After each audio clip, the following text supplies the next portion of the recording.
નમસ્કાર મિત્રો. તો આજે તારીખ 24 જૂન 2026 અને જેમ અગાઉના વિડીયોમાં મેં કહ્યું હતું કે 24 જૂન 2026થી DLED 2026 પ્રવેશ માટેના ઓનલાઈન ફોર્મ શરૂ થવાના છે. તો આજે 11 કલાકે આ ફોર્મ શરૂ થઈ ગયા છે. તો ચાલો આ ફોર્મ કેવી રીતે ભરવું, કયા કયા પ્રમાણપત્રોની જરૂર પડવાની છે વગેરે વિશે આ વિડીયોમાં હું ચર્ચા કરું છું. સર્વપ્રથમ આપણે ફોટો અને સિગ્નેચર સ્કેન કરી લઈશું. ફોટો મહત્તમ 5 MB અને સિગ્નેચર મહત્તમ 2 MB હોવો જોઈએ અને ફાઇલ ફોર્મેટ JPG હોવું જરૂરી છે. આ ઉપરાંત આપણે SSCની માર્કશીટ, HSCની માર્કશીટ, HSCનું ટ્રાયલ સર્ટિફિકેટ અને LC સ્કેન કરી લેવા. ITI અને ડિપ્લોમા ઉમેદવારો માટે GSHEB દ્વારા અપાયેલ સમકક્ષતા પ્રમાણપત્ર સ્કેન કરી લેવું. ITIના ઉમેદવારોએ ધોરણ 12ની અંગ્રેજી વિષયની પરીક્ષા પાસ કર્યાની માર્કશીટ સ્કેન કરી લેવી. ફોટો અને સિગ્નેચર JPG ફોર્મેટમાં જ, પરંતુ અન્ય ડોક્યુમેન્ટ JPG, PNG કે PDF ફોર્મેટમાં હોય તો ચાલે, પરંતુ ફાઇલની સાઇઝ 5 MBથી ન વધે તેનું ધ્યાન રાખવું.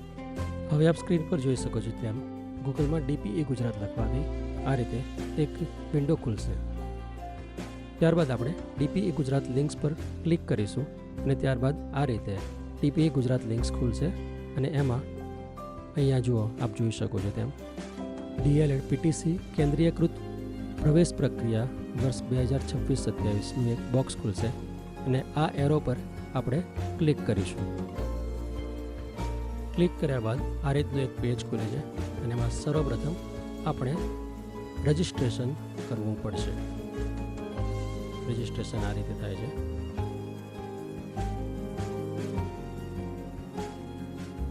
અને અહીંયા ગ્રીનમાં લોગિન લખ્યું છે, એની બાજુમાં રજિસ્ટર પર ક્લિક કરવાથી આ રીતનું એક રજિસ્ટ્રેશન ફોર્મ ખુલશે.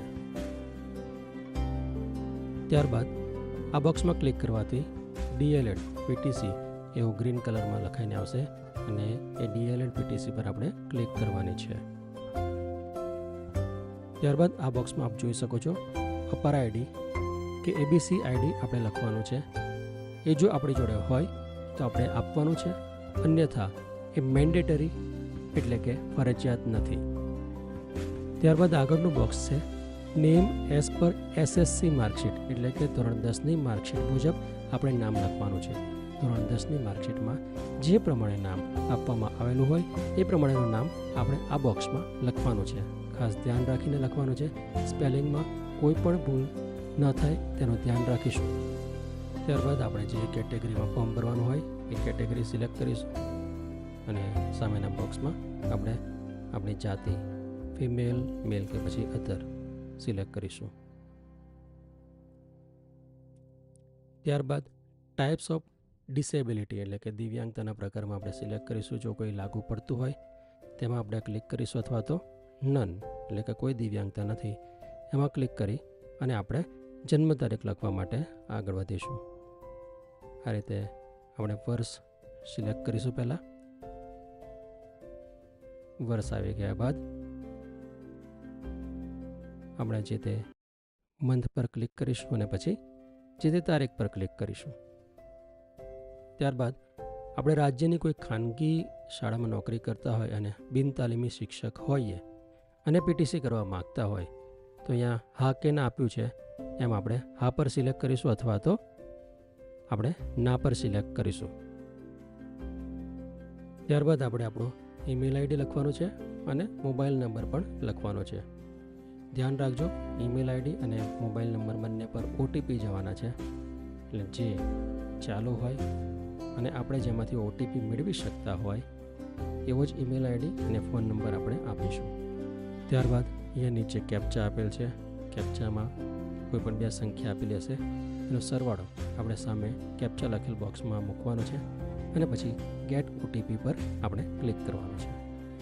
જેવું આપણે ગેટ OTP પર ક્લિક કરીશું એવો તરત જ આપણા ઈમેલ ID અને ફોન નંબર બંને પર OTP જવાનો છે. ઓકે પર ક્લિક કરતાં આપણને આગળના પેજ પર લઈ જશે અને ત્યારબાદ આપણે ઈમેલ ID અને મોબાઈલ નંબર પર આવેલા OTP લખવાના છે. OTP લખ્યા બાદ ફરીથી એક વખત આપણે કેપ્ચા લખવાના છે અને સબમિટ બટન પર આપણે ક્લિક કરીશું. સબમિટ બટન પર આપણે ક્લિક કરતાં તરત જ આપણું રજિસ્ટ્રેશન સક્સેસ છે એમ લખાઈને આવી જશે અને આ સાથે આપણા મોબાઈલ અને ઈમેલ આઈડી પર આપણો યુઝર આઈડી અને આપણો પાસવર્ડ આવી જશે, જેની મદદથી આપણે અહીંયા આગળની માહિતી મેળવવા માટે લોગિન કરી શકીશું. આપણે યુઝર આઈડી, પાસવર્ડ અથવા યુઝર આઈડી, ઓટીપી અને કેપ્ચા દ્વારા લોગિન થઈએ એટલે આ પ્રકારનું પેજ ખુલશે. આપણે આપણો પાસવર્ડ સેવ કરવો હોય તો કરી શકીએ છીએ. અહીંયા તમે જોઈ શકો છો 30% ફોર્મ આપણું ભરાઈ ગયેલું છે. હવે આગળ આપણે સર્વપ્રથમ પ્રોફાઇલ ભરવાની છે. પ્રોફાઇલ પર આપણે ક્લિક કરીશું. એ તરત જ અમુક આગળથી જે આપણે ફિલ કરેલી ડિટેલ છે એ દેખાશે અને બાકી રહેલી જે ડિટેલ છે એ આપણે ભરવાની રહેશે. આ પેજ પર સર્વપ્રથમ આપણે આપણી સબકાસ્ટ એટલે કે પેટા જ્ઞાતિ જે હોય તે આપણે લખવાની છે. પેટા જ્ઞાતિની વિગત આપણને આપણી એલસીમાંથી મળી રહેશે. આપણે જો અનામત કેટેગરીમાં ફોર્મ ભરેલું હોય તો આ એક ઓપ્શન આપણે આપવાનો રહે છે. અનામત કેટેગરીમાં હોવાથી પ્રવેશ પ્રક્રિયા બાદ ખાલી રહેતી સામાન્ય બેઠકો પર આપણને પ્રવેશનો વિકલ્પ મળે છે. એમાં આપણે હા અથવા તો ના એ દર્શાવી શકીએ છીએ. 30 વર્ષથી ઓછી ઉંમરના અનામત ઉમેદવારો હા પર ક્લિક કરી શકે છે. અન્યથા જો 30 વર્ષથી વધારે હોય તો આપણે ₹150 એક્સ્ટ્રા ફી ભરવાની રહેશે. ત્યારબાદ અનામત કેટેગરીના ઉમેદવારો માટે જાતિના પ્રમાણપત્રનો નંબર અને જાતિના પ્રમાણપત્રની તારીખ લખવાની રહેશે. ત્યારબાદ દિવ્યાંગતાના પ્રકારમાં અગાઉથી આપણે રજિસ્ટ્રેશન વખતે જે ફિલ કરેલ છે એ ઓટોમેટિક આવી જશે. ત્યારબાદ આધાર નંબર, યુડાયસ નંબર, અપાર આઈડી, એબીસી આઈડી વગેરે વિગતો માટે જગ્યા આપેલ છે, પણ એ ઓપ્શનલ છે, ફરજિયાત નથી. ત્યારબાદ આપણે પત્ર વ્યવહાર માટેના સરનામાની વિગતો નાખવાની છે. પત્ર વ્યવહારનું સરનામું અને કાયમી સરનામું સરખું હોય તો આ બોક્સમાં ક્લિક કરી અને આપણે આગળ ધોરણ 10ની વિગતો ભરવા તરફ જવાનું છે. ધોરણ 10ની વિગતોમાં આપણે બોર્ડ, જે બોર્ડમાંથી આપણે પરીક્ષા પાસ કરી છે તે, રાજ્ય, ત્યારબાદ કયા માધ્યમમાં પરીક્ષા પાસ કરી છે તે, કયા મહિનામાં પરીક્ષા પાસ કરી છે, કયા વર્ષમાં પાસ કરી છે,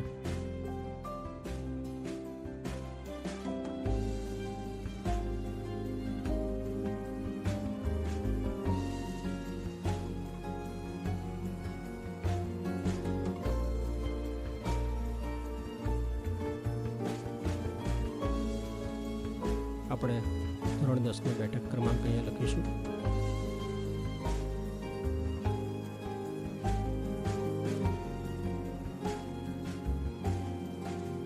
કેટલા પ્રયત્નમાં આપણે ધોરણ 10ની પરીક્ષા પાસ કરી છે તે આંકડામાં અહીંયા લખીશું. ત્યાર પછી ઓપ્ટેન માર્ક્સ એટલે કે ધોરણ 10માં આપણે કેટલા ગુણ મેળવ્યા છે તે, અને ટોટલ માર્ક્સ એટલે કે કેટલામાંથી આપણે ગુણ મેળવેલા છે તે ટોટલ માર્ક્સ અહીંયા લખીશું. અને સામે પર્સન્ટેજનું જે ખાનું છે એમાં ઓટોમેટિક પર્સન્ટેજ આવી જવાનું છે.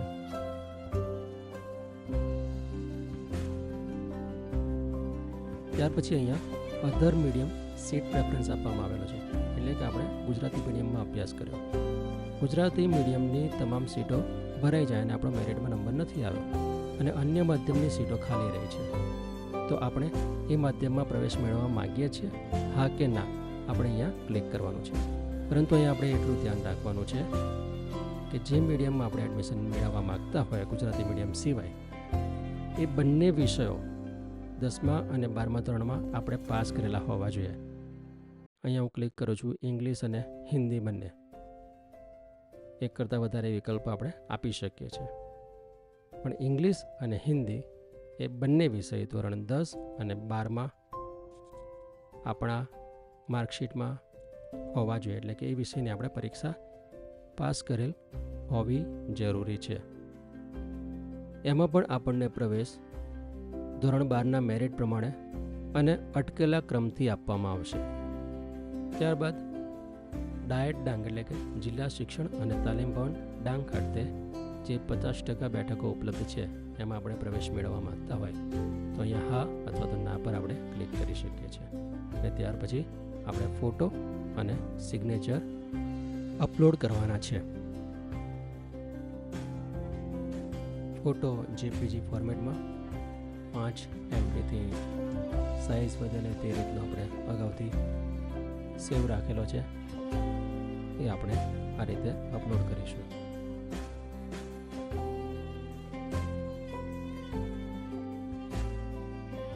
અપલોડ થતાં જ સક્સેસ લખીને આવશે. એ જ રીતે આપણે ફોટો અપલોડ કર્યો એ જ રીતે આપણે સિગ્નેચર પણ અપલોડ કરીશું. સિગ્નેચર જેપીજી ફોર્મેટમાં સાઇઝ 2 MBથી વધારે ન હોય એ રીતે આપણે અગાઉથી આપણા કમ્પ્યુટરમાં સેવ કરેલ છે એ પણ આ રીતે આપણે અપલોડ કરીશું અને સક્સેસ લખાઈને આવી જશે. ત્યારબાદ આપણે સેવ એન્ડ નેક્સ્ટ પર ક્લિક કરીશું એટલે અત્યાર સુધીની આપણી માહિતી સક્સેસફુલી ભરાઈ ગઈ છે એ મેસેજ આવશે. સૌપ્રથમ આપણે HSC, ડિપ્લોમા કે ITI પર ક્લિક કરીશું અને આગળની વિગતો ભરીશું.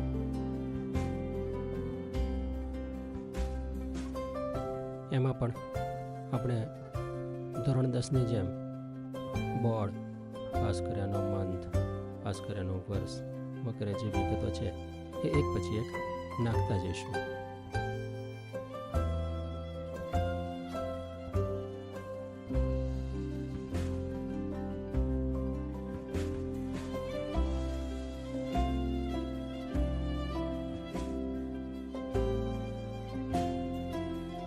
હવે યાદ રાખવાનું છે કે આપણે ધોરણ 10 કે ધોરણ 12માં એક કરતાં વધારે પ્રયત્ન હોય તો પછી આપણે કુલ ગુણ અને મેળવેલ ગુણમાં માર્કશીટ પ્રમાણે નહીં લખી શકાય. દાખલા તરીકે ધોરણ 10 અને 12માં આપણે એક વિષયમાં ટ્રાયલ છે, ફરીથી પરીક્ષા આપેલી છે. દાખલા તરીકે આપણે પ્રથમ પ્રયત્નમાં કુલ 600 ગુણમાંથી 250 ગુણ મેળવેલા છે અને આપણે એક વિષયમાં ફેલ થયેલા છે. તો આપણે બીજી વાર પ્રયત્ન કરીશું અને બીજી વાર એ વિષયની પરીક્ષા આપીશું. તો પહેલી વાર 600માંથી જે 250 ગુણ આવ્યા છે તે, અને માનો કે ફરી 100 માર્કમાંથી આપણા 50 માર્ક આવ્યા અને આપણે પાસ થઈ ગયા. તો 250 અને 50 એમ કુલ ગુણ આપણા થશે 300. અને કેટલામાંથી આપણે ગુણ મેળવેલા છે? 600 વત્તા 100 એટલે કે કુલ ગુણ થશે આપણા 700.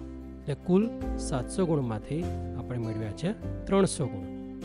તો આ રીતે આપણે ટોટલ કરી અને આપણા પર્સન્ટેજ જે છે એ કાઢવાના રહેશે.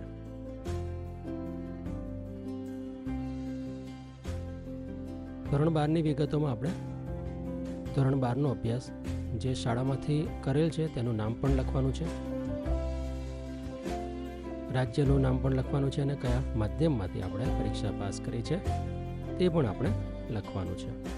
ત્યારબાદ આપણે સેવ એન્ડ નેક્સ્ટ પર ક્લિક કરવાનું છે. જો કોઈ વિગત અધૂરી નહીં હોય, કોઈ કોલમ ખાલી નહીં હોય તો આ રીતે સક્સેસ લખાઈને આવી જશે અને આગળના પેજ પર આપણે લઈ જશે અને ત્યાં આપણે એક પછી એક ડોક્યુમેન્ટ અપલોડ કરવાના છે. આપણે જે રીતે આપણે ફોર્મ ભર્યું છે, જે કેટેગરીમાં ફોર્મ ભર્યો છે તે પ્રમાણે અહીંયા આપણી જોડે ડોક્યુમેન્ટ અપલોડ કરવાનું કહેવામાં આવશે અને એ રીતે આપણે અગાઉથી જે સેવ રાખેલા છે એ એક પછી એક ડોક્યુમેન્ટ અપલોડ કરી દઈશું. આ જે ડોક્યુમેન્ટ્સ છે એ જેપીજી, PNG કે પછી PDF ફોર્મેટમાં ચાલે છે, પરંતુ 5 MBથી સાઇઝ વધારે હોવી ન જોઈએ.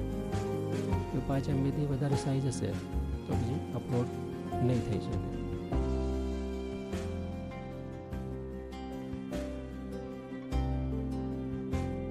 પરંતુ ફોર્મેટ અને સાઇઝ બરાબર હશે તો કોઈ જ તકલીફ નહીં પડે અને આ રીતે એકદમ ઝડપથી આપણે અપલોડ કરી શકીશું.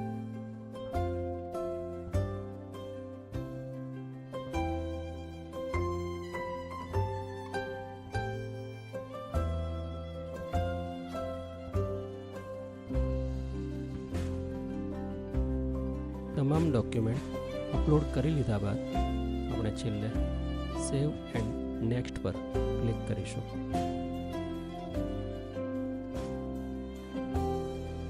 એ બધું જો બરાબર હશે, બધા જ ડોક્યુમેન્ટ અપલોડ થઈ ગયા હશે તો તરત સક્સેસનો મેસેજ આવી જશે અને આ રીતે આપણું આખું ફોર્મ ખુલી જશે અને છેલ્લે આપણે ફાઇનલ સબમિટ પર ક્લિક કરીશું અને અહીંયા ઓકે પર ક્લિક કરીશું એટલે આપણું ફોર્મ સબમિટ થઈ જશે અને સક્સેસનો મેસેજ આવી જશે.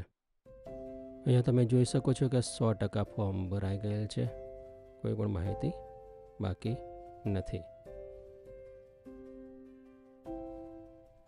અહીંયા હવે આપણું ફોર્મ લોક થઈ ગયેલ છે અને આ બટન દ્વારા આપણે આપણું ફોર્મ અનલોક કરી શકીએ છીએ અને એની બાજુમાં જે બટન છે એના દ્વારા આપણે આપણું ફોર્મ ડાઉનલોડ કરી દઈશું. આ રીતે ફોર્મ ડાઉનલોડ થઈ જશે અને પછી આપણે એની પ્રિન્ટ આઉટ લઈ લઈશું. પ્રિન્ટ આઉટ લીધા બાદ ફોર્મ અપલોડ કરેલ તમામ ઓરિજિનલ પ્રમાણપત્રો તથા તેની એક કોપી લઈ અને આપણે સ્વીકાર કેન્દ્ર પર જઈ અને ફોર્મ સબમિટ કરાવવાનું છે. ત્યાં જરૂરી ફી ભરવાની છે અને આપણે રિસિપ્ટ લઈ લેવાની છે. આશા રાખું છું કે આ માહિતી તમને જરૂરી ઉપયોગી સાબિત થશે અને DLED પ્રવેશ સંબંધિત વધુ માહિતી માટે મારી ચેનલને સબસ્ક્રાઈબ કરો, લાઈક કરો, શેર કરો અને કોઈ પણ મૂંઝવતા પ્રશ્ન તમે કોમેન્ટ બોક્સમાં કોમેન્ટ કરી શકો છો. Thank you very much.